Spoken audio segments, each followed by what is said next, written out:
watch biom walk out biom edeba bedwam ebra so say na so ye de pensim mo brɛ say na munim na say must was fun time kakra de kan mo de we say Black Stars ho asem ba ya na mani je ho say ye be mo mre na coach apia adwuma no betimi ayo Ghana for e man ho kwan no onyo eno ye nsem a na but ora sampia le say GFF onimu no mo bom muso no mo te sika na ye de ma plavi ne so na ye de o say no so firi de no ye be kan wa asem akire say coach Goran Stevanovic ne man 40,000 euros na say Siapia ye command $20,000 I want ase into what the back court and they asem be kan wa asem akire ena no penso atena se mam nyina atena se emamo akwaba pese mu bre na so no penifo ana no pe o ma be kan se o studio ha ye oti ensani fa so Ora John Buadu Deputy Communication Director at the New Patriotic Party Obani akwaba so ena Ora Fred Agbanyo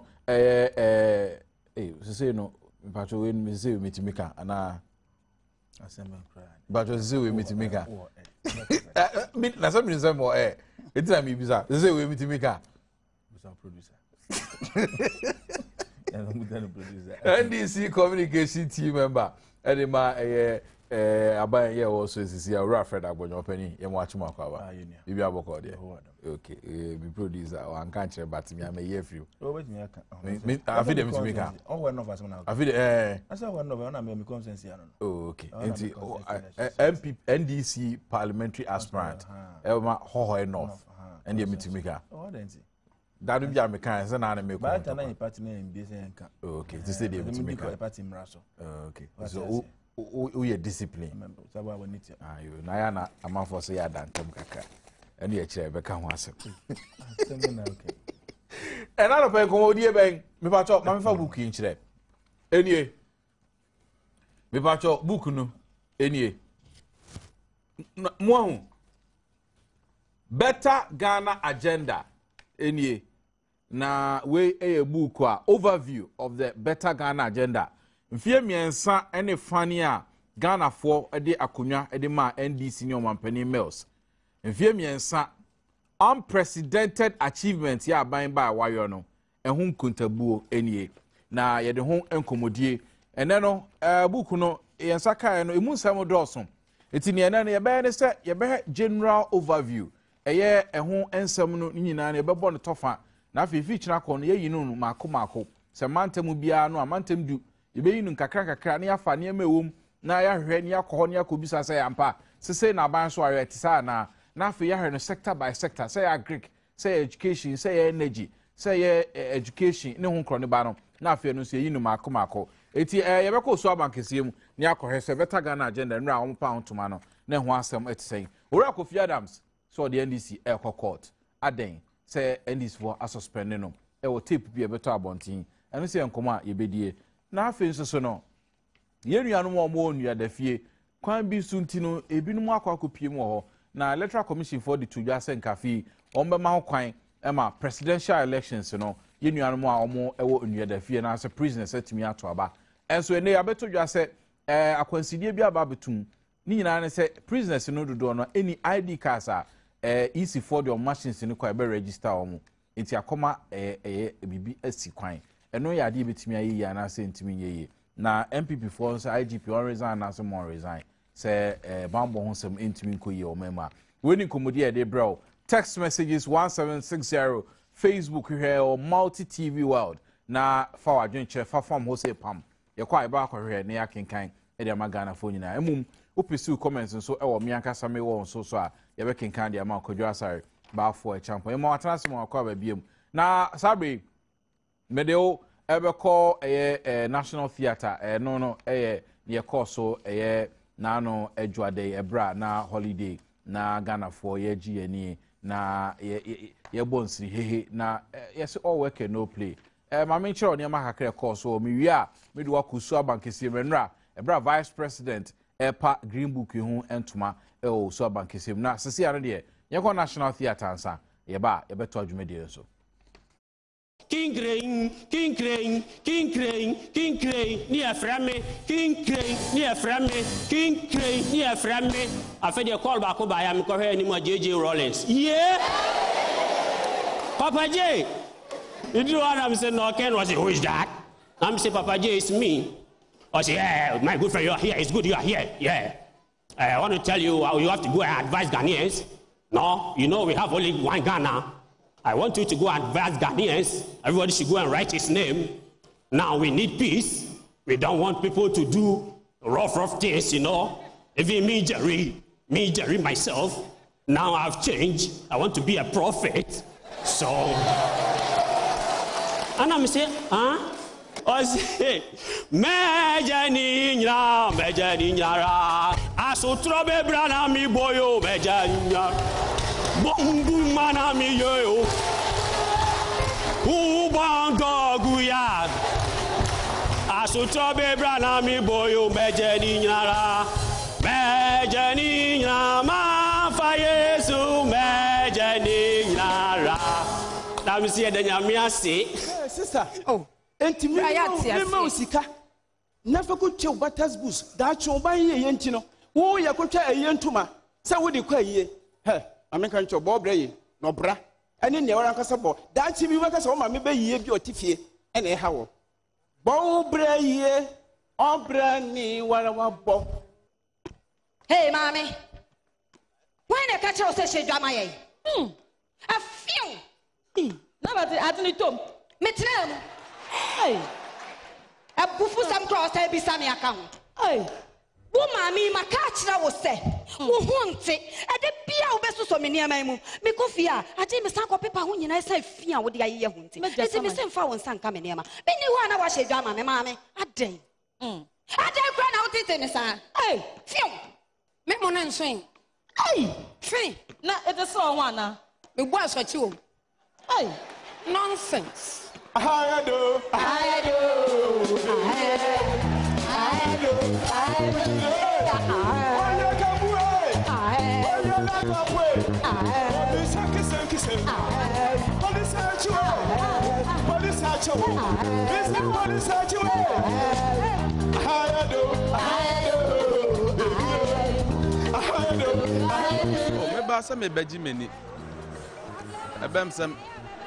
Met announcement in Adom TV about the Adom concert party. Now, me study me live programs, and them yes and I holiday there. National Theatre and me umada. Africa so na buy. Ba program ni no advert radio so na buy say. Yeah, be. And na holiday. And say me ba National Theatre na ma beji me ni kakra. Ni nti na me buy. Me hwe concert party baby a shasi any baby abidura e konenim ashasi no na nipa bebre bu ne sasabe e yakohwibra ba wote ho na hwe kase frimu ba ene afutu a eba eboa especially ene no de omo shasi a omo ye ansa na ye de interview yi bai e kire abrabo suban ene nipa abrabo bi ene peba nyankopon sam no empe nye nipa nyina na betim de bible no agina baabi akanyame asem but obi die ye futuo eni nkuranhye na no na ye ba ye nsaka menko baabi ye tesa but ene ne me mabusunya ba se ye ba baji bibi ye tesa na ye de akanya brabo ye hu se ye de concert party no e ba ma ye nkurase for ye maame no ne ye nananom eni age aha because say multi TV ohia West Africa baby e bi o Adom concert party enije magana for no yentimi mfesikanto. What I'm saying is you can't quantify the joy, the happiness or prize that excitement you give to Ghanaians when we come to watch Adom concert party.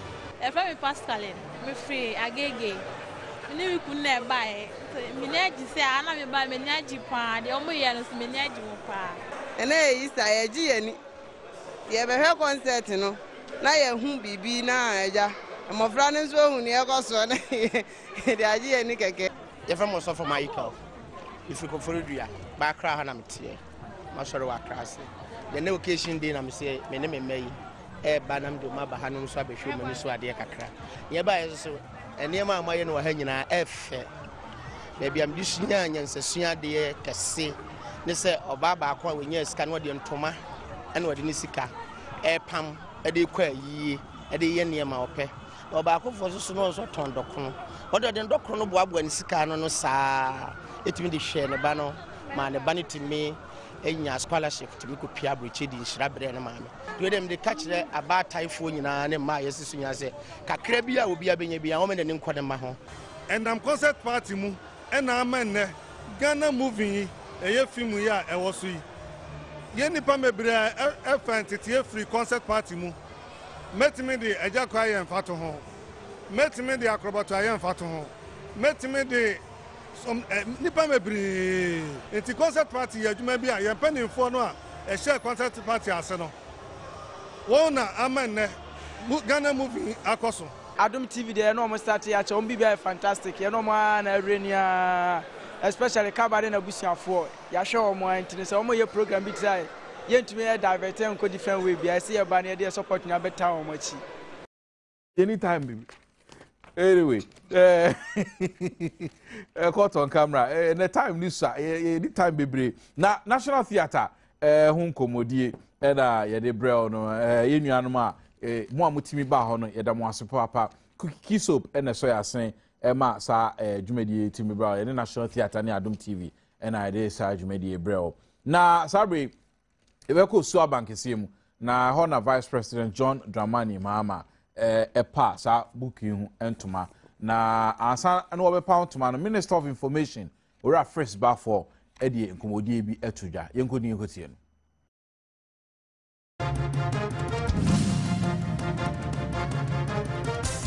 Strong economy. The second was on expanding infrastructure for growth. The other was on investing in people. And the other was transparent and accountable governance. And today, we're presenting the evidence of the achievements in these areas in the 3 years that this government has been in power. And it's in the form of a publication, and I'm sure that others will give you an insight into what this publication contains. But it is a firm attestation of the determination of this government to make all Ghanaians aware of the work that we're doing on their behalf and the work that we're doing with diligence, integrity, and probity. It is based on the 4 thematic areas that the NDC presented on its electoral platform in 2008. And so we've taken each of those thematic areas and documented briefly, what we've been doing over the last 3.5 years. For me, aside from the fact that this is a good communication document for our government, I think more importantly, it is part of the accountability to the people for the mandate that they gave us. Every 4 years we have to go to the people and we have to tell them, what we can do for them within the period of the term of office of governance. And I think that before you go to the next election, it is your duty to account to the people, what you have executed with the mandate they gave us. And so for me, this is more accounting to the people than just a campaign document. If it wins us more votes, that's a bonus. But the primary aim is to tell the people what we've been doing with their mandate for the last 3.5 years. This is a report sheet on which we wish to be judged by the Ghanaian people. We produced a manifesto, and we have achieved as much as humanly possible. Often you can't achieve 100% on the manifesto because of some conditions you meet. But to a large extent, I believe that if you wrote a report card on the NDC young man in school, he would achieve excellent, in the work that he has done over the 3.5 years. And this should be even obvious to people who identify with the elephant, because there's the traditional fable that says that depending on which part of the elephant you're holding, you can misjudge it for something else. You can say it's a tree trunk or it's a snake or something.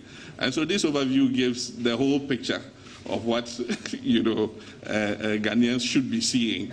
And I think that those in the Elephant Party will be able to appreciate the importance of this. His Excellency Vice President John Dramani Mahama. Send a medical and Yatujano, and then you better say you be take general overview, and I say you born the tough or a book you na if you are Chinako, ya fano sector by sector, yes, you realize na amount for so timiate better Ghana agenda Mampenine and DC, yes, your money sono. But for Martina Sibium na John, my mission is so I say. And run a book you better your Mampenia be the cheaper hontuma. Now, say now your program. The party and this in it, how my lunch booker. Man, I'm a question. Man, Cassan, and I ain't here. Was a man can answer. But all my lunch on book. No, I can't. We be named say a private book who say government because I can't know where. I'm say private philanthropist being a bit here. As we speak now, you say one produce you one. Nti man nkasa okasa na probably be one enya ya. John, me starting few so. Bacho. Obe started. John, obe started. Bacho. Yeah, then started. But at least your way a booked part 2. You know say part 1 by top 50 achievements in by. When you part 2. Me nkasa ko book no more. But over from part 1 aba any part 2 ya aba no odi bomu a better Ghana ya aban de senior news or say unprecedented achievements odi bomu a oni aban ya adwen say sam niam yi asambe tudwa na enu ni asoma me minim say ye nyamre nkomu sisi a emu sabodos am say we tie for ne omomo hwe oni ti no o say me koso eye de ni se me ye mechia obia na mejide se de o kan ye no better Ghana no de ye wo on say o kan better Ghana ye wo de nipa ne gina ene bibi owo no hu no say better Ghana o na me kire no because ye wo mem ha inflation a single digit o na me kire for almost 2 years and so share school 6 units classroom block ewo Bokwa as of 2009 September na 72,000 Ghana cedis 2012 within 3 years no 325,000 Ghana cedis single digit too it depending on the okasa omo book mentioned that enkan enhwe mete snipers be ne the other two concert party no so no concert party no kwa na mbebisa ho asem utimi ba man hu o there be my invite me. Oh, that's why you 5 CDs invitation. Oh, some in car say minister me be come. Me say my invite. When I meet you na invitation. The amode to a concert party no so no. Me say omo can be. First book na buy no. You hu niam bebre o ma na e bi nya no kre some of the statements were wrong. Bebre o ha e daeson. On ya me dreams, plans. Nema. Meaning say when so ye daeson ana say bibisa. Anti ji 17 America senka agbeno no work communication team nko no kasa no to me masculine points now because e be at the me expect say omo de ba no o man famba on say last year say no no be adwen say NDC aban mo take you over 2009 now within 1 year mo to make create 1.6 million jobs na nke be back green book no o na me che no and back green book no e ko be say president also more beba e be another time no aba to me create 1.6 million jobs in the first year, second year, third year, no. Not just say because first year, no. We say many of the construction works near no, in terms of the figures, no. And said that uncle so papa because it be ana almost near me. It is a to me record employment generation. Now we to me create 1.6 million jobs. I mean, this year be ana a 4.5 million jobs. Inti e be omu chirichiri mo ebe hu. But there ana hard dream was a job by creating say. Job by lose no dey emfa nka ho. What am I saying? Because nko for over 100,000 and a year juma e National Youth Employment Program. Now because of there no a year 2-year contract basis no. Ebedu mo so no mama say 100,000 in nyina akofie na mode foforo aba. We should account for those jobs lost. What am I saying? say for because of businesses say collapse because of budget statement for 2012 yanka say a projection for business growth no yentumi achieve you project around 12% achieve 1%, creating a lot of difficulties for business people and all that. Jobs are you lose through that process no, are we accounting for it? Because if you are talking about employment, you are talking about net employment. When you make a creative say first year 1.60 times 3 and now more no. Maybe I going to me actually jobs are more creative. But me expect to say job losses no so no. You bet to me at the account. Near to me actually net no. You say oh so far so good and now so far so bitter. When I mention me just say as time goes on no. Right. You bet but the account be on me.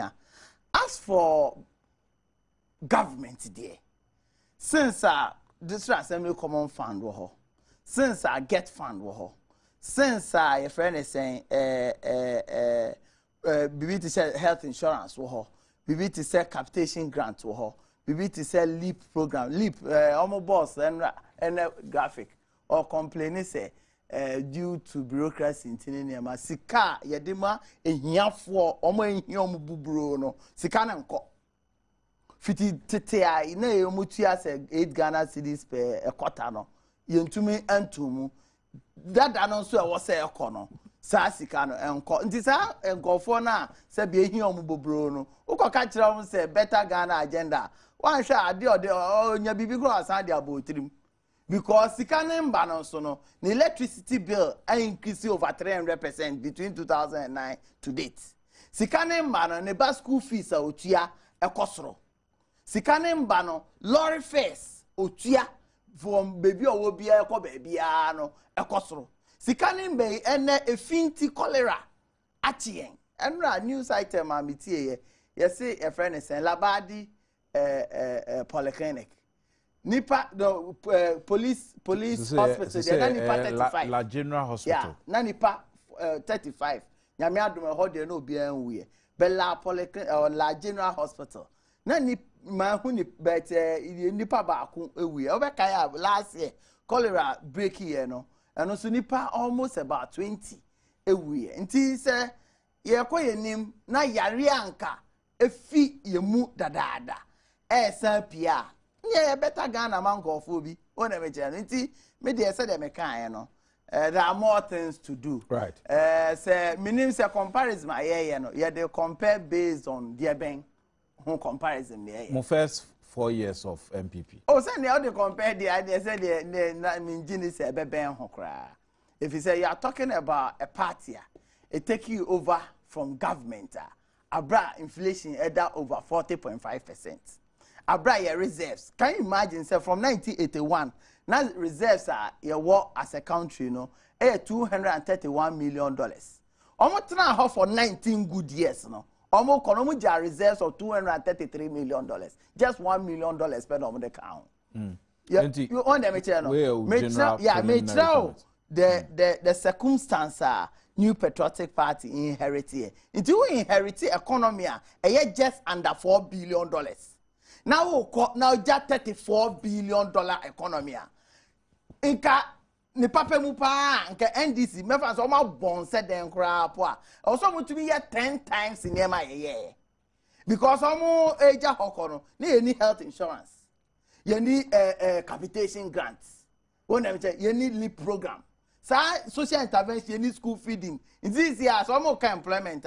Sebi na mana na omo school feeding na. Omo ba ye be pamo omo ye de ma NDC women organizers na eno ka omo achievement no wana nti e bia details no e ba ye be hu but thing na all said and done no media nyame asese as a country no ye da so e wo ho in peace media nyame asese President Kufuor eni so ade hu ne ne ma pa oye nti ye to me discover oil no a start ba abeka ye economy ho eno ka ho na your GDP for the first time increasing around 13.6%, which will be the highest GDP ever in our lives because of oil. Next year, budget nankasa capture say GDP no be cover say 8 point something %. And do non-oil GDP MPP year as far back as 2008.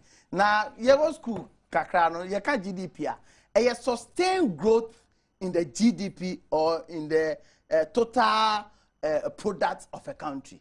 And yet one happening. So one happening saying I know your GDP. There can GDP where would to sustain over a period of time.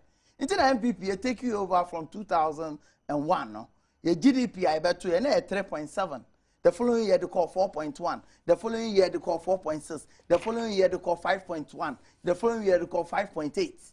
You understand? As they call 6.3, they call 6.2 in 2007. Now 2008, they call 8.3. This is sustained growth over a period. Oh, draw graph now, a straight path. Then DC took over. They brought it down from 8.3 to 4.1, and some they call 5.7. And so last year, from 4.1, they call I think 7%. And some because of addition to oil, you need 13.7. But we share IMF document as per Omankasa a year now. GDP minus oil no 6.5 growth. In terms of graph, no echo say na samba form. There may be reasons, I don't know. Maybe almost reasons on offer because the reason for the dip in our GDP. I don't see a bit to me. Actually, but all said and done, I think it is good. Every government needs to also tout its achievement. It is up to us as a people to assess achievements are real and I say real. And real, what are the reasons? Well, I know you're very important. For me, say sometimes you debate be on my every time. Because for instance, say who take you over governance from another party. Now agric percentage growth 7.4. Now for consistently for 2 years who to me achieve 2.8. Knowing very well say many of our people are employed in the agric sector. Say hono to me year. When I mention hono to me year, it means say employment anka ebe generating to me and generating as compared to where, for instance, in the oil industry say nipa hin employ. Even if you look at incomes coming to ESA, income na hin buy a ho. Your contribution in the oil sector, especially in the your friends said Jubilee field, it's only about let's say 15%. In short, what are you saying? What I'm saying is that there must be critical analysis of what the figures are, and it is important. Say figures, you be related to me as and I think it's important. Say if we can engage in now we can concept party na seminar. Now, off air now can say we between the atuja about concept party near Ray or National Theatre. Now off air no na. Oh, say me who here says you na. Oh no, say no there it's important say your culture no and say near my yen no. You be improve on it. You be sustain no. Because we share entertainment industry and the whole do every nation. It is the embodiment of the history of any nation. It's a development. It is a biometric registration. You bet to a concept part here. Taking that concept, go for it here, almost 3 months there. We share no educating go for baby. We share our development. Oh yeah, like discovery. You bet to a concept party program pa. We also was pa. Now more direction of areas. I was saying go for come any home crowd. We say about come here or say. JJD a concept party pa so I can't say so we just some born in man unse advise him next time go decide or some go asum bi obeja onko asum nti I believe strongly say we taking it up me pe some be taking it up but me sire omo sometimes some of the nyuma omo to na say omo and rehearse I say omo plan and so omo ya say instantaneous something and flow ye. I believe say ye can you know ye hear quality and I believe say twaso a ya e beboa. Nti ye nyina e be encouraging na ya hwe kwan be fa so a ye be show mun crying no more to me aye ma no ayefe. Akwafu all north me and you. A quick comment on the concept party na fe odi overview near the atwaso. Kawa me da say anopa me chietie fo nyina. I can come and crawl for more when, of course, instance, I pass for lobby for liquid for you now, or for you, church, I'm on pay. Kaba concert party, say, many a penny join this start here. Society be a person by 2.1. What me develop arts, creative art industry now, I think we are be because I have one area be a but need the advocate perform more, my name irrespective of their academic background. Say, I got in a national program B. To the extent that my two boys are my yeno, knowing the target a group of audience about a channel. And to be a bet won't take us and no cry. You see the action, and by the action alone, we wait now interpret exactly what is going on stage. And to me, there will be a way here say, I am for so okay, aside for Dr. Kamikuma, a bit dear there so as a president. No. One area be a one fan dear group the creative industry. And if you look at even the number of people are at that sector alone, that institution can create a kind of employment. No. And yeah, easy. If you have a number of missions there on then it's a way. But gradually we are moving away from that. It's becoming all about TV, it's becoming about video. Nobody cares now about the creative ones nanka either to ebu amount for. Because even this one in the community those days in collaborate we have all these drama groups. So even the soundboard that business you are drawn also. You know, when you have some groups in the community, the youth, it encourages them. That is why you learn how to even speak in public, how to do public, all these things. But gradually, I think technology and the rest is taking those things away from us. Consciously, go back to that area. But program they say looking at the seasons and the times in where I am not too sure what really the agenda or the focus. I think it was promote peace for the 2012 elections. And the cite examples now the nyambi the years now I cite examples across the political divide. Now cover role in space symbol no I can some of no a bra man for bi or maka or die bi na kan wa and they didn't dim that next year. Now yeah share critical analysis no. I don't know how far that example of myself. And yes I share no. Now I say is this some deliberate bias be and I said then oh yeah na sa emboa.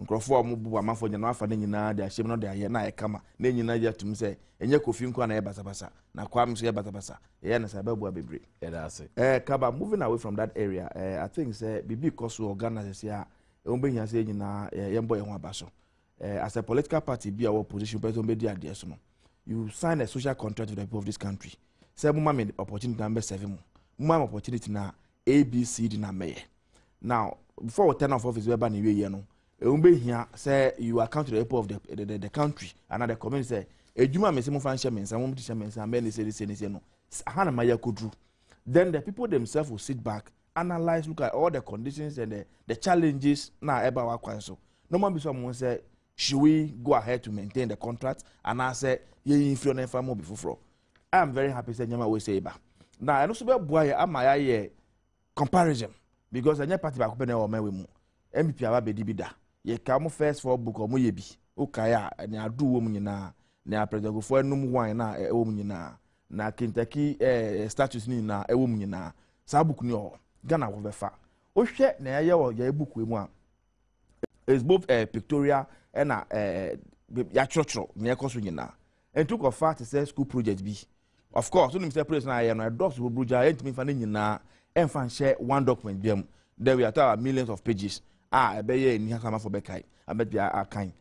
we promise in our manifesto say we'll invest in people. Now investment in people does not mean I'm not discard the chairman for bottom say oh church is the chairman for bottom. What you need to do if you want to invest in people, they say one, you have to create job opportunities for them. So many jumaye. Oko share book ni man and say you far institution by institution. Of course, we couldn't capture all the institutions in the book. I actually a juma yatimi create over the time. Yakani nyina dia bom over 1.7 billion something yetimi create. We are talking about sustainable job. Now this issue was really about the 1.6 job now. The deputy minister raised here, people want to make a fuss about it. Deputy minister of the first part one. And just say he sat in his office and just put figures out. Share manifesto you can say real job. So we want to distinguish between real job and these casual jobs. So contract be a quite be now family no kaba say be concrete job ho. At least for the 3 months na juma be koso and for the 6 months juma be koso no. Minus one juma be ye. But Of course. No, why should we come and sit on program now and analyze this book? It is because we appreciate the fact say any money you na bet me capture in a book. Yeah, ain't me stating in na and yeah we are na bet na say one chain. After na analysis na ya say there na yampa den na yampa. We have stated the number of jobs we've created, those that are sustainable, those are okwa. Yeah, institution ya abobo. And you as a journalist, you want to cross check, you can ask your reporters to that place. Oh, almost created institution way. Who are the people? You go and check everything. Then you either come and challenge the facts that have been put out, and now say you come and set the record straight. And for me, it is in the right direction. Say, yeah, be bisa. Now, we share one other thing I hear and say, we talk about investing in people, education infrastructure, very, very crucial. Yeah, you know, yeah, just as a nation say Ghana better mpon adum pempe so a yepese ndru. Na Ghana fo nyina ebetumi anya bebi a ewumbe hia say yeah make education accessible and available to the majority of our people. And in terms of education infrastructure, Kaba many who have had opportunity of being in the classroom before. Say teacher ne kra ya call break nkola ne kote de ne be na odi a call does na ote. Na from man now bofra na odi na amafo no mo hwe. It doesn't encourage if you na ko adwuma kra emboa. And in the past I see school adan a na say adan keke na esi. Teacher na cha de obi anhwe ne ho. And the staff come on na bi nka ho. You see how we've moved away from that thing. Yeah, the structure in there to ho. 3 classroom blocks, 6 classroom blocks, 12 unit classroom block. Meaning now book him picture no ho. A crona ne was ho. So you can now move and go. Almost here CB or Soko campus. A yampa na Soko man probi haye. Oko dra e dan no ho. Almost see ampa no abehwe book nim na ya teke say yampa enye ntro. Enye obitina na officer no abonity. Enti like I said no running bibi book na volume ne do so. Enyama ne do so. Definitely we'll be picking them sector by sector. You be picking the health sector, you pick the agriculture sector, you be share then ya found. Now, many John it should be about then cholera banana. You see, when we pick and choose, it doesn't help anybody. Go and find out near on the health sector. I'm saying no, or refer to sanitation. A banker say within 100 days, over man crying baby at now. Still, yeah, that's what. Why? Yeah, dear, be as say, yeah, man, for this. You see, in as much as I agree, say a government can play a major role in curtailing things like cholera. Say, yeah, Nipa na so yet your mining, and I appointed put him. Yeah, I'm very committed and disciplined to that fighter. Abambe be and baby. Indeed, every fair-minded Ghanaian ne oti akraha, and a fair-minded Ghanaian be oti Kumasi. Any the state of Kumasi in terms of health, say before 2008. Any the state that has gone to today can tell say and pampa any say abamba to the AMAs and the KMAs no ye juma bebre ama say sense wira o share na zoom line for cross as some see plan be to recycle our waste product in nyama nyina government private partnership nyama be ekokoso une ko share the tonnage yes sir I mean wura na say sir either to ko driven fire service or mokola nche ho wura ni timi ye man nyina pa na gukwan no so nyina yes sir but na dey at least every day bia omkoko is everywhere obekwa ho ye need ye nyina we need to play a major role. Quite recently our president dey ko America FNS mayor ne dinechi we say akonya facility bia yes ye dey be check especially the drainage system in akra nyama we nyina se ye nyina aka bua o ye owure o fie da kogu gota bim o ye bibi no da kogu na adjust nyama na improvement be bebre Lukman hospital no see Otesio baby ne the people of that area improvement. Okay, about the time NDC was leaving office in 2001 Bibi ya say Guinea-Wem. Now you are eradicating completely. Ghana was almost please. O Kataman can be. O Jamia, Ebeboa. Spread force. What you say? O Kanya Brenya Panati. Oh boy. O Kasabe. You said a lot. That's why you are sitting here. Man can't challenge you. No, it is not. It is in your interest and the interest of Ghanaians. If I say something that is wrong, you point out. So but I will not say it at the time you are also talking. So you point out one thing that I said. So I will do that. Until I come in there. One pay. Uwie no anka. Uwie no anka. Ade ade be yo. O threaten me o kaba. On threaten. Free police for me na me home ban. O da we for. Omo desperate. Yes. And I make Guinea-Wem. Now almost eradicated Guinea-Wem every system. Almost eradicated Guinea-Wem every system. At the time I union ebe free abaimono. Na Ghana na abeye the west bimo Guinea-Wem. Guinea-Wem cases. We were second to Sudan. Second, yeah, almost there. Not the West. Oh, no, almost zero. Adianka na almost first second. Now see by the time 8 years no move free no. You call back to second to last. And now I mean you can say, go back to the place and see what has happened. We are back to where we were. And yes, on the issue of health, I cannot sit on this platform and create and say, be beyond our pepe. We've seen an improvement at Kolebu. You've seen an improvement at 37. But in spite of all that, machine said they are banned saying, God is said they are basebeya, Mputu and every sector, why 37 Kolebu in your account, you don't visit the occasion to see what is happening there. We've not arrived yet, but a lot of things is going on. A lot of things are going on. Meaning, I can say, on the issue of health, on the issue of education, on the issue of sanitation, on the issue, almost every sector of our economy we could do what. Ube said there is an improvement. We cannot sit here and say yeah drew. Of man for then Ghana, Ghana be America and Nekra. There will still be people in this country our figures are not equal. There is no nation of the world that say unemployment is 100%. Obi enye juma ye okohwa medical care obi anya no these things, that's how societies are. To the extent that you position yourself well, but we still have a long way to go as a nation. But comparing, I mean, I say, I mean, sad, I don't even know.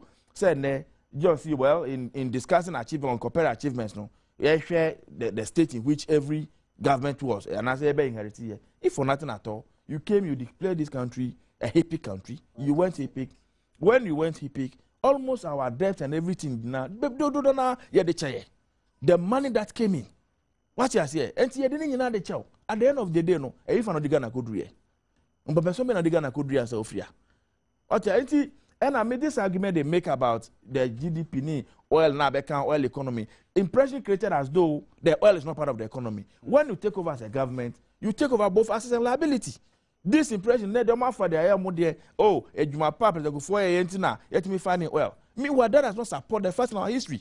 So far back, even the colonial days, attempts were being made to look for oil. Especially the PNDC. Before government over time, government, I mean, refer to MPP government or NDC government. Abembia ba obe try say obeka say o abandadane or no omanye omanye say mobile yet be near Mukafa MPP4. If MPP4 by 2000 yet in your Mukafa NDC. If you look at that movie away. If you listen to some of us, yes, I am as a city, I'm a victim of what we are just saying. But gradually, the reality is done another. We have to move away from that kind of politics and speak the truth. Yen to me to be and kasa ban bibe dia there so zero anyahwe. Obey bibi. But in doing that comparison, obey resources are in the same. Resources in the same no on the year yeah, they compare. Is it up to it? What was the state of the economy? What was happening? The prevailing environment, nana yewu as a nation, and the world no. Net is saying.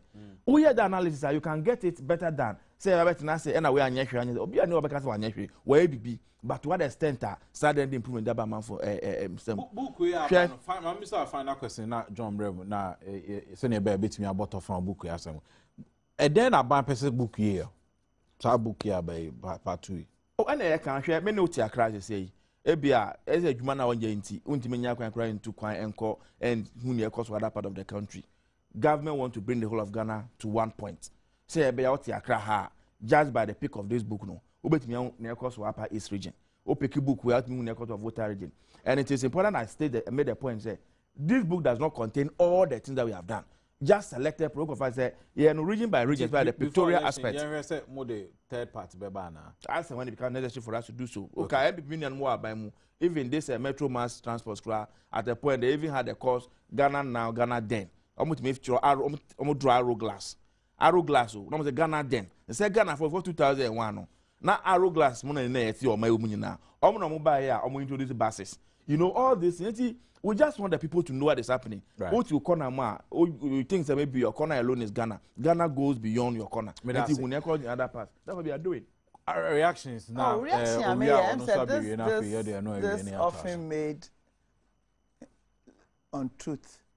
Say NDC fiho na Guinea worm was virtually. And you don't a mistake. No, correct. Even no, please.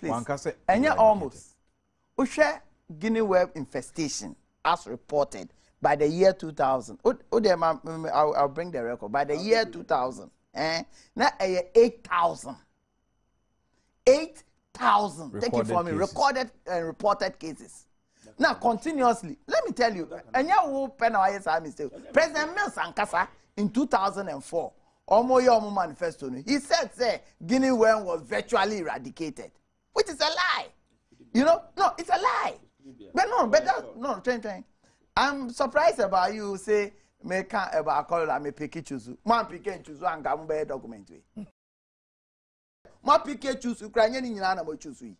Inti nka yam picking choose over there yeah I argument. You understand? Na me nka bibi ncho na sometimes no omo ibu baby say oh you for sa hwe won sa. Because it is off one sir. And say 2 new public universities are establishing in water region Adom for region. If it's under construction, no. If it's under construction, let us know. Well, it's under construction. Has it been established? No, the act has, listen. Is it true? Parliament has passed the act for Is it true? That what? Is it true that you establishing who can invest, who can water region? No, say, I'm the commercial with your mayor. I agree. I say, you call the Chinese loan 3 billion, and no come the aba. Yes, I know crack up parliament, but this is a disbursement. Let me. And disbursement, yanji yankasa. Scanning, yeah. Say a car Ghana dear. Asat March ya a monetary policy committee report say yeka akodi 23.6 billion. 3 billion and count. It is abaye catch say additional over 10 billion Ghana cedis awajena and not to win buha content train. Almost achievement almost refer to 3 billion $3 billion awunya no and no one content na obuama. Now 10 billion plus awajena and no wa infa. Because who share a car near there, it was around 8 billion NDC for buy. And then that 23.6 billion, who calculated over 15 billion additional debt. And no who can it took off there 3 billion as a kaya count. As we speak now, I have it here. The Monetary Policy Committee report as presented in February 15, 2002. Yeah, kaya 3 billion on count. It do hear any analysis. Now, of us are 3 billion. You are deceiving the people of this country because it is not part of our debt. There can't be. Many I can say. Yes, no cry. Most of them here who be our discovery. We here be more establishing GMPC. And no cry so say GMPC no. Mama now concentrating in the oil exploration. Or the sikani be kobo obesia. Or the be cocoa farm. Or the be telecom. And no ama concentration also nya. Or the be discover oil no wanye. But who can say, oh, please,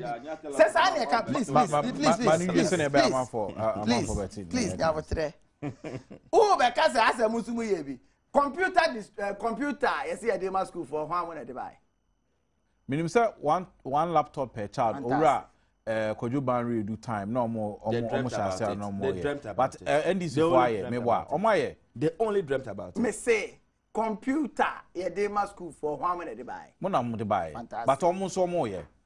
They only dreamt about it.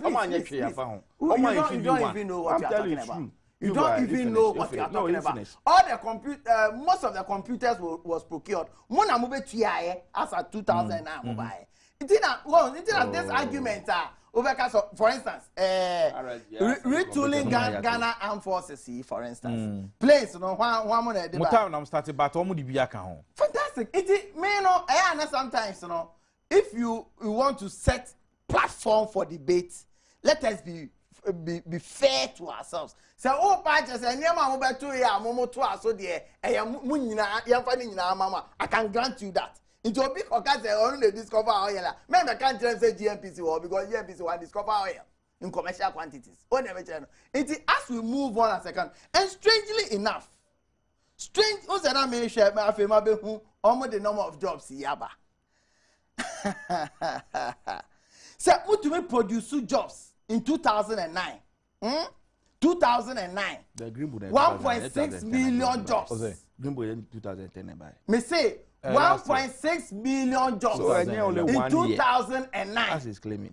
Time Okuje to can 7 no 2009 ending. No can 7 no. It was in 2010. Please. But Green Book no about 2000. It wasn't. Don't bring Green Book in this matter, because even that Green Book with such a massive achievement. So I buy to creating jobs 1.6. Any book no. Why do you refer to Green Book? You be say President Mills. Okay, just so I know the Nyamba and Ebeba from. It's a Green Book. When we are talking about employment generation, don't bring Green Book because it is not in the Green Book. It is not in it. National Youth Employment Program, McKay. As an NDC for Obebano, now employ Nipa 100,000. Because of SARS cessation period, Nipa almost all of them were sacked. Until some achieve 100,000 employment, plus 100 minus 100. Which way the count say what create employment? Plus 100 minus 100. Plus 100 minus 100. It's not true. Yeah, it's 0. Plus 100 minus 100. Omo na mo say mo free omo yellow sisi. Omo na mo free omo yellow sisi a. Ya bua tinja say omo ba, omo say yellow sisi for omo pa ho. Sisi omo e blue sisi. Go na me che no. Omo na mo say yellow sisi. Omo nyina akofie. And then the blue sisi na want you create jobs 100,000. Now pa 100,000. Who can bo mo e do sa?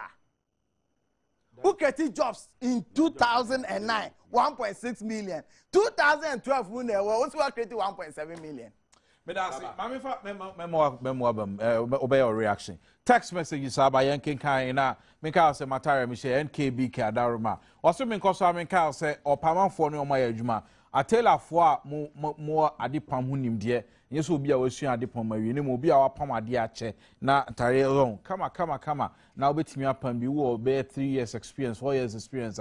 NKBK number no 0277 no NRF 0244 with me afraid. Now to me and in the dins house or Akako Juma. Mam here text message about Ubibisa say Prophet Alex Chum and Sis Chum. Are they related in any way? Yes. Husband and wife. It's only one. They don't know. From Eben in Obuase or say taxpayers' money in printing those books. Do they is it government money or the NDC parties money? Eben Obuase, Eben minimum. You know buy a baby so Fred only per chance we a government of Ghana book and I say NDC book. Book now. I'm not too sure yet. Okay, right. Me akasa so minim. Na ye be pedi ebisa. But obi na ebisa. Obi na ebisa. This book is supposed to be a government document. And say aban na dey there's nothing wrong with it. What is wrong with it? Okay, me that's it. But me refer text message ni still ni aba. 2 p.m. blessed son of Asante Atamel Asante Mampon. MPP can do their worst this year, but the election is for the great party NDC. We don't want war in Ghana. We cry for peace. Dear Nana, I greatly admire your sense of humor. Please keep it up. We need people like you to enjoy programs. So Tajima and Adeba that say, I'll say hi Nana. Are you sure when Kaba? Okay, I know Nana. I'm out for a dream. Hey, Bago see you for dia. Yo mate. Akosia cartoon this morning. The big keke. Okay. Why is judgment debt not added to the NDC achievements? I hope Accra House of Folk will beat Kumasi Asante Kotoko on Sunday. Samuel Modesto from Seri Kosikrom, or say, how can I copy a copy of the Green Book and how much will it take to download? I'll say, how can I get a copy? Our internet is Command John online. Now, search for a Green Book Government Better Ghana Agenda Overview. Your online soft copy, no, Bacho. From Alaji Kums Yendi, some of the unprecedented achievements of the NDC government are not captured in the Green Book. Daily depreciation of the cedi, increment of food and goods and prices, filth and frequent outbreaks of cholera, divide and rule even within the NDC, selective justice, frequent strikes, gargantuan corruption, and the ability of government appointees to disobey the president's orders. And temper, and tampering with the consolidated fund. Or no, some more dear or say, Kaba, empty barrels, they say, make the most noise. It's a Ganganton women scandal captured in the Better Ghana Green Book from setting. What can we? If not useless and the Bacho, activity, yes, Atlantic Bacho. Useless party, intimate kind to us, Pacho, me. Kaba, greetings to Honorable Dr. Ben Kumbo for the good work he is doing for Nandom District. Ben, no shaking from Ishmael in Wa. Kaba, you made a big mistake. How can John start Auntie Julie? Brazil.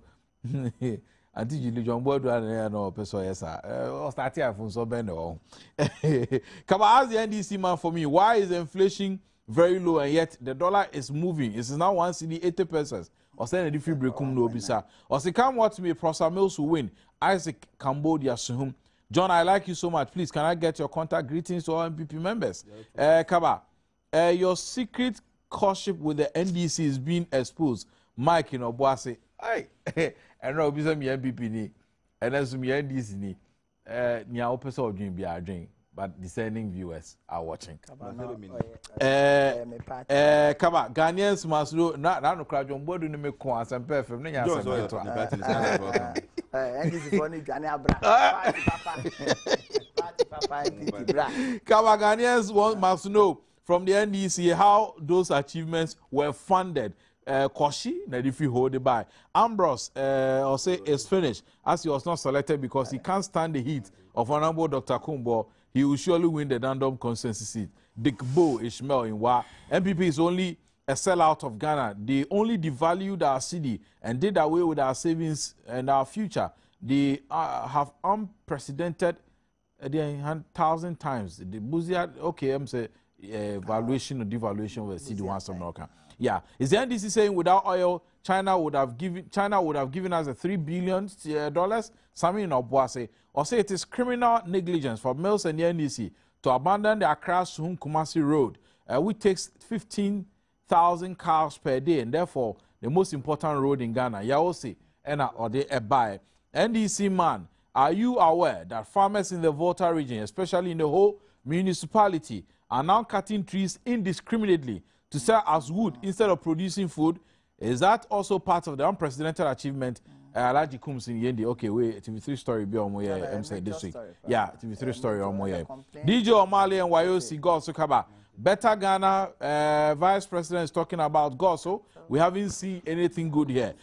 I'll say NDC, we are losing massive in Ashanti region because of the capitation. Please change our mind. Amenuvo and or if you come say the buy or say Kaba, call Obuasi MCE and Education Director to answer the assembly dika from Obuasi. Okay, the support base of the vicious and irrational acts of the support base of the vicious. Okay, I'm saying Kaba, we the LMLE youth are fed up with the MPP and the NDC. We are therefore for CPP and only CPP. Omamba pa angate eziama no different by Fred. Kudos to you. Warm regards from Samotega, Jessica, no different by. Kaba, please, as the NDC man, but you need the Fred Agbonyo. If they have done something on health, then why should we have Kwame Sefa raise money for kidney? Let the NDC man know that they couldn't eradicate Guinea worm by the year 2000, but they rather controlled it in parts of Ghana. I think Mr. Boadu is totally confused because of the massive achievements of the Professor Mills administration. He is deviating. Kaba, please bring him on track. Kaba, I see John applauding the Green Book of the NDC because I saw him nodding his head whilst he was going through the book. I believe he will change his mind and vote for the Professor Mills. Gabi the different Chebi, by. Also the text message. But Mamma way enough in Koji and Kraton fee Edinburgh. Kaba, first of all, no, Nyampa. So we better now as a national youth employment as a result of the 2-year contract. We are now Pamonia and Kofi. MP for when they were leaving office with national youth employment. No, Bibi and Quebec no exit plan. Say Crawford you after the 2 years contract. And for no mefa. Nebi ni ho. It is this governor that created that exit plan there too. Say some of them put no movie now can say yellow CC and whatever the name was no. Some of them were absorbed into the police service. Some were absorbed into the military. I am go and check the food. I'm telling you. Moment me my figures. Some of them, of course, these are things. That's right. From yellow to blue. No, these are things that. But no, you may not be aware. What's your say? I think that we have to get youth employment for no more figures we found out. Those who are in the health sector, no more share brown at the Denibino. They have gone through formal training. Some of them have absorbed and they are working in the health sectors. As nurses and nurses, medical assistant, whatever. I don't know what the real this is. But you see them when you go to hospitals and I'm and so you better now can say, "Oh, I'm creating this for their bar." It's not true. We came and we introduced a program like Youth in Agriculture. We didn't have it before. Do you have Youth in Agriculture policy as a program? After about 80,000, you see, BBI part. You see them. Youth in road maintenance. Youth in road maintenance. Okay, youth in hereby, you see less debt. ye na edi less deficit de ba ye aya no so kwa about 10,000 Ghanaians afọ mo ye adwuma Eco Brigade na ebi ni ho ye na edi Eco Brigade omo prapra po ano no Eco Brigade you see o kan no sa oh maybe sasa omo ana but that's not the way you put it you see you are trying to the main country what you say enti uhwe ne the number of fire for more police service number of fire for more army ya for me all other services across bebre majority of them graduated from I'm just making a point say every year ba omo fa nipa but majority of them graduate police for teacher for omo fa nipa de bia the point I'm making is that when you see and create the impression say those people or your pamom could let's have no cry government yeah zoom line for there but when na net for joins or MPP no because I'm not now be some question na see in between and national question so mami land here me can't na me now my mate I mean yen sabio na me can say and your betina no create impression say omomo employ man for 100,000 yeah by apamo nyina continue fie no enyampa and that can never be true that is the point I want to make right kaba me na me can go time to take a break no I need to my fa and I farmer Eden microfinance wo mo so asen obusia de ho afi nkoso de ho foundation de ho ni nyina ro bebo a usika opepe ba bi na de egu a na daache bra hia dem ato no wakọ usika afenso no sa wo pebosia collateral bi so yesifa bibi beto so be CCS wa so bi me guarantee ma ne nkro no ba nyina no edin se sa de no mo eni bi na mo nkrobata hodo no de atiete se kuma se enkran eni ba bia no kwa obetimi ni omodin se so ye je om krato ya bye bye beto aso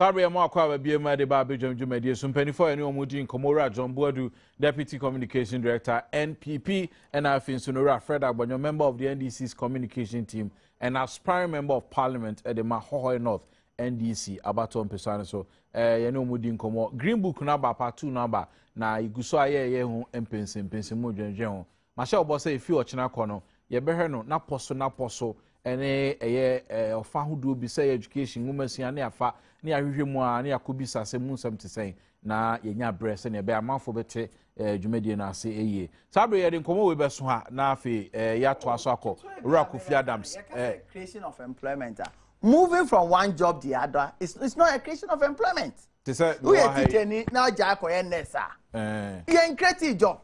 It is not an employment creation. Point noted. You understand? You can first of all, you know, because I know a lot of these guys who yellow CC guys are and omutifi. The issue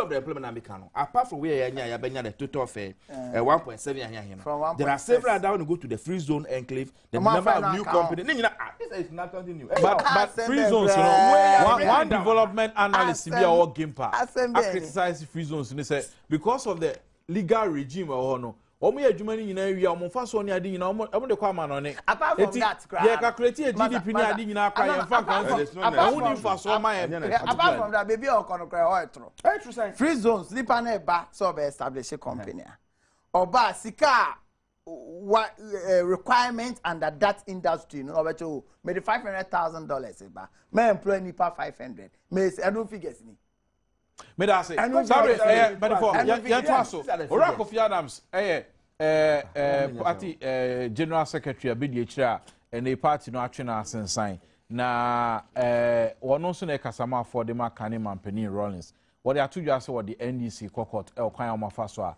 oma suspending no ye ne Kofi betwen komosisi a ne enti a release be no ko secure court ni ade but John we eba as a surprise to you say Kofi Adams TP hu asem ni ba bia akokodro ya suspending disciplinary committee or ho 3 months say o mo yes anime na say Kofi so dey court and yes surprise to me more so where e be see before so tie Josiah o say na 70 be sin no committee kro mo here report am I so the for so the bimo onim as we speak now.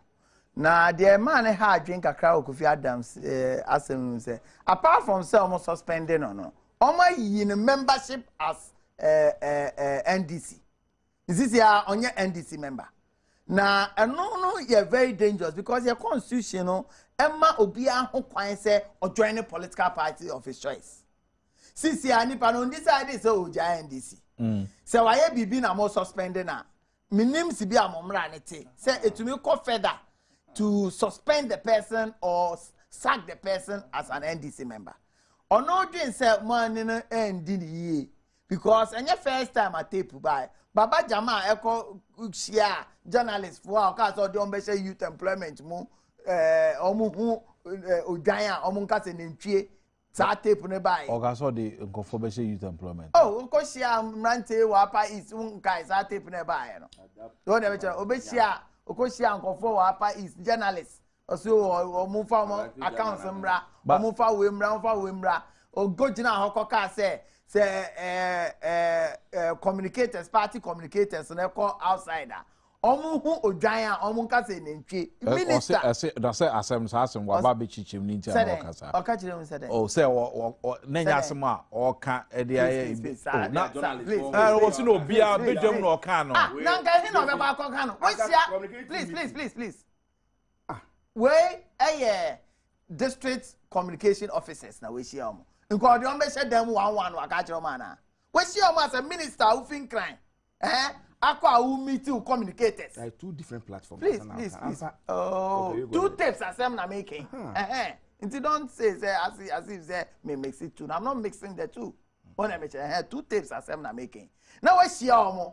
Now says I buy a producer nentwia. Omo nka say osono. No say who can they bang. What did that say? Who aban obi a ya ban adwuma na no kre who patch say communicators no enkonko dintro because nipa na producer aban producer a 3-unit classroom block no ko ka say 6-unit classroom block enye ntro no otwa oda so wo ordinary say na me joku me ono da so wo it in the face of all these things now I say NDC mono some are more human than the others. There's no fairness and all that. So I can say court as to whether tape no cry and say no cry. I'm not in the position to know whether the voice na here can or but no can say deny say voice. I want to see say as political parties no sanye may etasi possible say or say ye dey na si ho na ensure discipline in order to ensure say there's cohesion in our party. In any political party take a decision, no, you see a mra, not on side step mra, and can see the human rights of its member. I know there are many problems, and I am very, very happy say or court no share now process based on their constitution, and no more using the paper. Why not now? Kofinso who say you trample on his right because all Ghana have. Now, who finds out join a political party of your choice, and they are no I don't know, maybe he will quote some part of their constitution and just say, we be as an officer of the party. Now say, or say a suspend. To me, you membership as a member of the party. Or to me, go to the panka, we even keep quiet. But I don't think there's anything like that in their constitution. Say a good process. We need to be challenging many of our laws as much as only danger in develop as a country. We don't have a lot of litigants in this country. Mansuchifo. Nanka ukase Mansuchifo Ghana high panka ECG the omo ye yo betimi. Nka every month a car be kwa ko gu omo so no.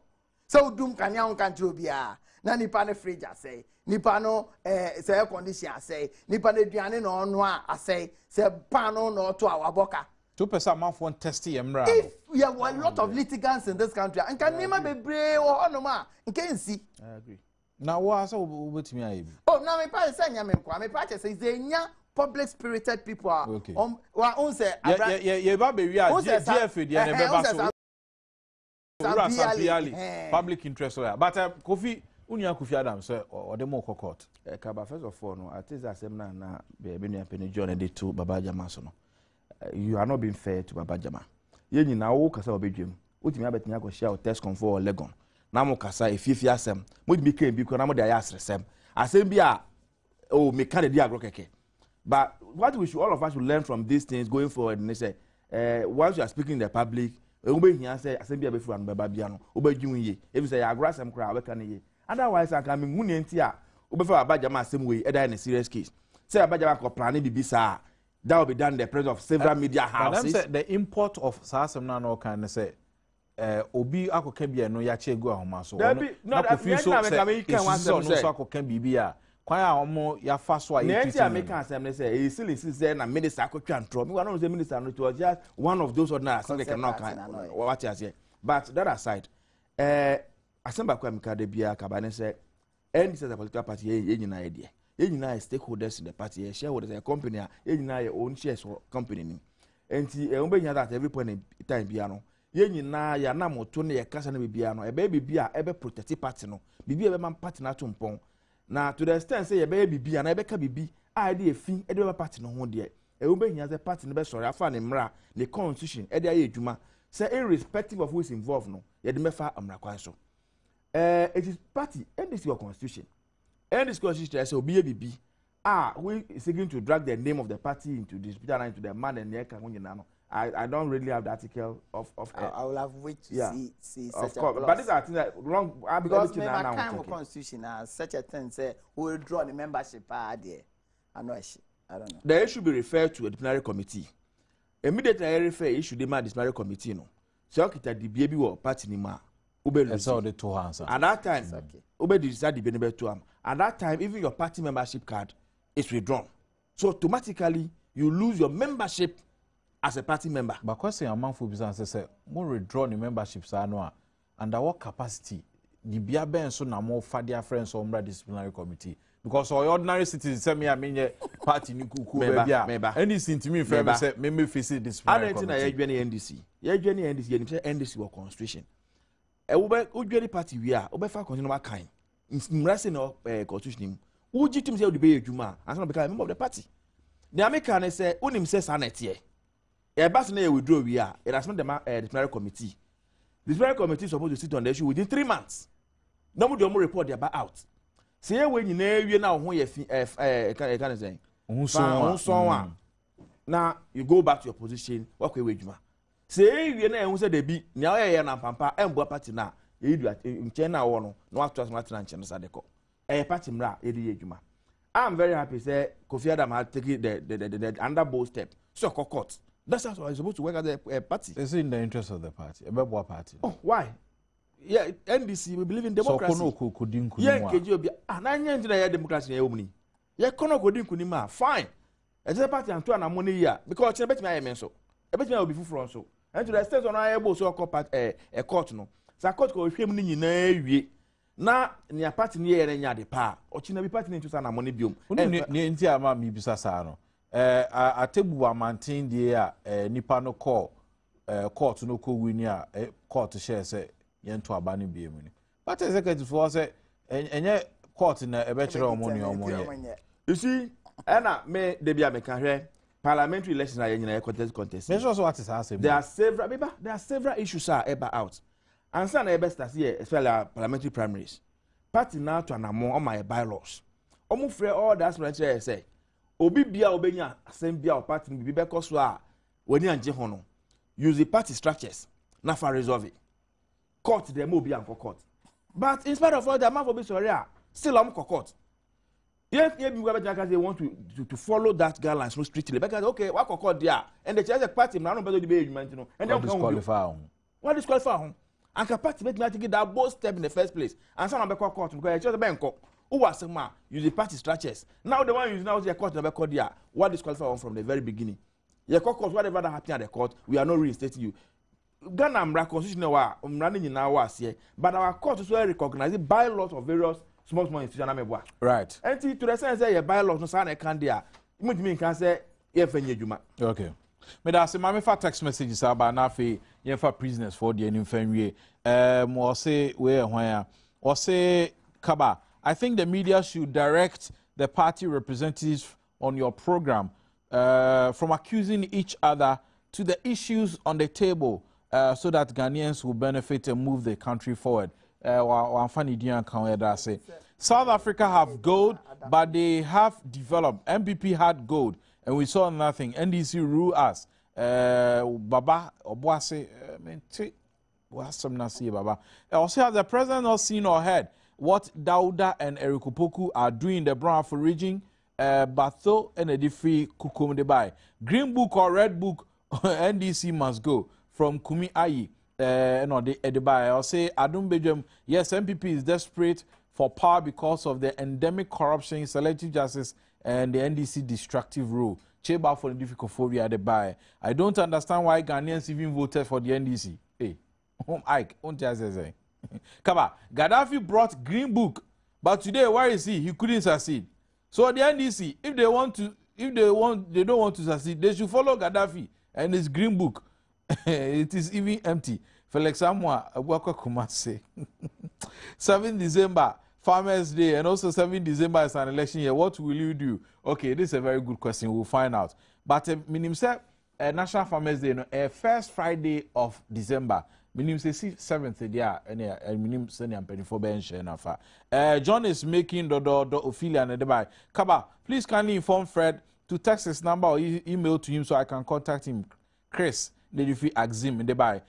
Can you explain to me the meaning of commissioning a project? Wa Hospital was built by the Champon, renovated by Kufuor, no expansion of the hospital. Tamale Hospital was elevated to teaching hospital by Kufuor and has not seen any new project. So what did the NDC do to commission the Joyce in Taifa in Ebisa? Or says the judgment that not in the green book, part in the DF Cape Coast by. I love the way the MPP personality in your studio is analyzing things in a systematic order. MPP all the way. Survive and different crowns and the by.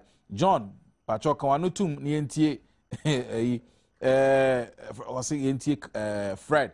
Kaba, Beta Ghana and now say Beta Ghana. NDC has totally failed us. Oh ho, Charles Ndifi of Anko at the buy. Or say NDC will lose no matter what they do come December or sign from Stradro. Or say what is going on about the way you make money. I'm asking the NDC member, he should tell us. Teacher Ndifi Samra boy at the buy. Teacher, the case is that or court I think on the 23rd court Bessan Fre. Or say NDC is a dead party. Kenya Ndifita for the buy. Sana MPP for kind. Okay, already GHMS has more kind. NDC is still alive now. Kaba, it's incredible for a third world country like Ghana to create 1.6 million jobs. Even America cannot do so in 3 years. But else, Nedifia Sankregwa Edeba. Fred Agbonyo should get his facts right about the youth in agriculture module of the NYP. It was MPP who started it. I was the first employment coordinator who started it in the Ashanti region. Yao Nedeba. Kaba, okay, I think I've taken this one. The MPP and the NDC, they make too much noise. They should dissolve these two parties. We'll follow CPP. Kwabna in Takrade. Please, Kaba, the NDC man is lying because the youth employment program was started under the NDC. And nobody has been employed in the police service in Elembele. So in the buy. Kaba, NDC is not good for Ghanaians. We need the MPP Kofi, the Gambia number 2. Kaba, the NDC man should tell us the interest rate, even though inflation is high. Okay, minimum correlation. No? And I'll say Benjamin Kumbo is too light for Nabo Ambrose there in Nandom and okay. But for your time, I saw yes, quick comments or prison for Abeto say and I'm say ID card or money or prisons who need to know. Registration I idea momenti about on here presidential elections, you know. Mean to be John. Development abeni na more as stakeholder more by anything. 2 minutes, 1 minute since the time. You answer we unse afrejan de betu just say it's possible say on beto abano. Now there were issues to be discussed. Say omo ho on beto parliamentary and presidential nyina. So on beto presidential no monto parliamentary ni effect anything. So mo register or ye use biometric na ebedu December na ye no abefie na ye nya transfer obi a wakodem kakra wa ba ni zika kakra so fan paka enko prison go to aba. There are a lot of issues we gidi say as a country no ye develop so mo ntumi an register me ma no enso ho ara 20 years ye bad democracy mo we ade e wo ho a omo won kwan say omo to aba depending on the level of crime ne ma no after for all these years no. It's mesre say you be share na kwan because yen omu ni ID card here to me the omu to prison omu call court ndi na e dey share say oye Ghana ni ana so onye Ghana ni ana oye bone ana so ba anya bone the mere fact say yetumi achi nipa no ye di na sem so in Nigeria ni e be hu oye Ghana ni e be hu nti issue of whether because yetu ayen ko prison ikrai uni ID card na kwa obi voucher ma we Ghana government also voucher ma okay one ever channel Ghana government also nti quick comment 1 minute near comment John ya adwen so ade we so court take a decision afaja say betimi aye so we betimi aye nkwande a no koso no nye e dey ati wa hwehwe to the extent that nipa na court because police for what you need to go police station through the interrogation they are able to tell say we are Ghana ni ana so Nigeria ana ni say ye hu udi nyina e kura office nyina wonti ye and it is not too late for them. They should go back and take the data and go and check if indeed they are from the villages and towns that they may say omufrio otherwise they ain't mean so na ajobrel na enja na subsequent elections no then started the next operation even ropa way oma pass law no basila say ye fanya enti enye say court anya take decision enti na sile ayenye ne ne say ni capacity di be me da sim penifo be kan san na no pay GFA asem no GFA dey no me time aso me bo GFA abaso say for the first time no you to me decide say you dey post no Emma Ghana ni last time frefre kobo o nyina wa outside no frefre no aka o mabom as to decision to pick the correct ones and also your one other thing kwesi nyina eta wechi only say obey firm and on me jana mana na adwuma na me say onu say omu sisi na ompene a menya ho we are ho enya be gensi wonkasa so be control wa you come out and then na ga me pedan kan asempa no enye se wo na wo she wo kan wa adwen kana Ghana fo nyina nte enye se mu de adwuma nda hye ne nsa ye nyina e bon aba so no na mo remote control na mo nam chen Ghana fo nyina ye dia ni mma internet so be ye adwuma ne be so ani e call world cup na Ghana players e bobo na Ghana coach ti ben so na nyina eni age se ya na e NDC parliamentary aspirant Edema North and Afis so member of the government communication team before Edam ase mo amotimi send a text messages Edam ase papa some mutimi bisa obi bisa so how green is a green book, how many copies were printed and how much is it the cost of printing each of the green book. Do we need a book to know what government is doing? Ike, and if you on that note, we'll be back. Now, yeah, Jumedi Akano, the Abampacho way, a multi TV, the Anyodia, Upebia, Kohun communication team. Yadamase, Yaba, Sisia, near the billboard at also.